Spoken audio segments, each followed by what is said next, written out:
Here's the Solar Panel Caddy in use. You have your solar panel, cells facing away from you. That way any of the movement you're doing is on the inside of the panel. You don't get any smudge marks on the face of the panel. Makes it a cleaner install. Take your Solar Panel Caddy, put the flat face of the Solar Panel Caddy on the flat face of the solar panel, and then rotate top plate down.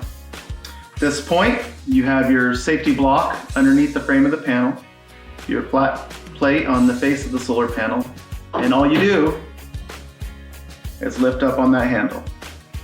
And lifting up on the handle brings the top plate in towards the solar panel, creates tension on the frame here. And as you pick up, solar panel is sturdy. You can then move it around over the shoulder for climbing ladders. You have a free hand for carrying tools, your drill, whatever it is you're taking to the roof. Set the panel down on the rail or your solar panel hanger staging tool if you have one of those. To take it off,